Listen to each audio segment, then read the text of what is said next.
स्वाभिमानीने शिरोळ तहसील कार्यालयाला ठोकले टाळे। कर्जमाफी द्या, शेतकऱ्यांनी फोडला टाहो।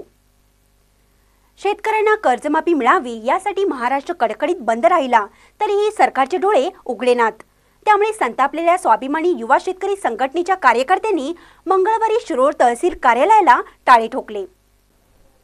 शेतकऱ्यांना कर्जमाफी मिळावी या मागण्यांसाठी महाराष्ट्र पेटला आहे। शेतकरी रस्त्यावर उतरलाय। महाराष्ट्रातील प्रत्येक गावाने कडकडीत बंद पाळला तरीही शेतकऱ्यांच्या वेदना सरकारला समजत नाहीत। सरकार शेतकऱ्यांची दिशाभूल करत असल्याचे घणाघाती आरोप करत संतापलेल्या स्वाभिमानी युवा शेतकरी संघटनेच्या कार्यकर्त्यांनी मंगळवारी दुपारी शिरोळ तहसील कार्यालयाला धडक दिली। कर्जमाफी झालीच पाहिजे अशा घोषणांनी दणाणून सोडला। सुरक्षतेसाठी तैनात असलेल्या पोलिसांना जुमानले नाही, त्यांनी थेट तहसील कार्यालयाला दालन गाठले आणि तहसील कार्यालयाला टाळे ठोकले।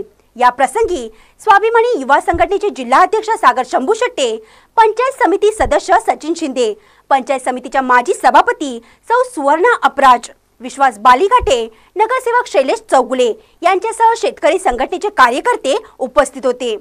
महान कार्य न्यूज साठी शिरोळहून ऋषिकेश पावचे। 1 जून पासून शेतकऱ्यांचा जो संप सुरू झाला आहे त्याचा आज 6वा दिवस आहे आणि या संपाचा आज 6व्या दिवसात काल महाराष्ट्र कडकडीत बंद ठेवून शेतकऱ्यांनी जो निर्णय शासनाने या कर्जमुक्तीच्या लढ्यामध्ये आंदोलनामध्ये फूट पाडण्याचा प्रयत्न केला ते निर्णय कोणालाही मान्य नाही असं एकजूट मोठ्या प्रमाणात काल महाराष्ट्रातील तमाम शेतकऱ्यांनी दाखवून सरकारचा हा निर्णय कोणालाही मान्य नसल्याचं सांगितलेलं आहे। त्याचप्रमाणे आजचा तलाठी कार्यालयापासून तहसीलदार कार्यालयापर्यंत कार्यालयांना कुलूप ठोको आंदोलन आज जे जाहीर केलं होतं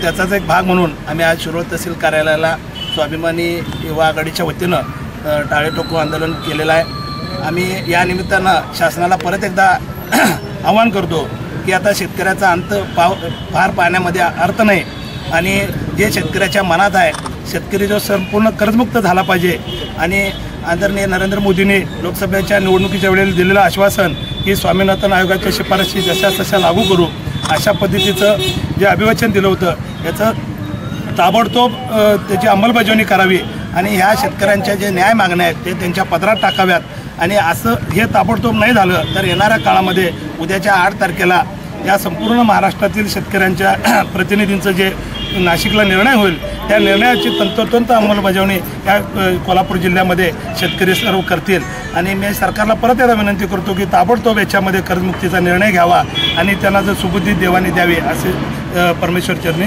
प्रार्थना करतो।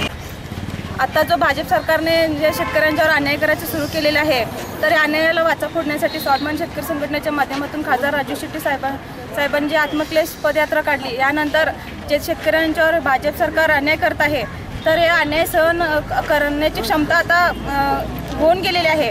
तर शेतकरी जो आता संपावर चाललेला आहे आणि हे एकमेव कारण आहे हे आत्ताचे सरकार, कारण शेतकरी आत्महत्या वाढलेल्या आहेत आणि शेतीसाठी हमी भाव नाही, शेतीला दुधाला दर नाही, मग शेतकऱ्यांना जगायचं कसं आणि यासाठी इथून पुढच्या काळामध्ये अशीच आंदोलनं ही सुरू राहणार आणि आत्ताच तहसीलदार कार्यालयाला आम्ही कुलूप ठोकलेलं आहे।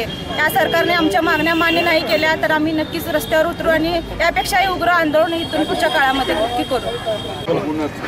शेतकऱ्याला संपूर्ण कर्जमाफी मिळाली पाहिजे आणि त्याचा 7/12 कोरा झाला पाहिजे। याचबरोबर स्वामीनाथन आयोग लागू झाला पाहिजे या मागणीसाठी गेले 6 दिवस या ठिकाणी शेतकऱ्यांचं महाराष्ट्रभर जोरदार आंदोलन चालू आहे आणि त्याचाच एक भाग म्हणून या ठिकाणी काल महाराष्ट्र बंद ठेवण्यात आला आणि आजच्या दिवशी या ठिकाणी सर्व सरकारी कार्यालयांना टाळे ठोकायचा अशा पद्धतीचा कार्यक्रम या ठिकाणी सर्व शेतकऱ्यांच्या वतीनं घेण्यात आला होता।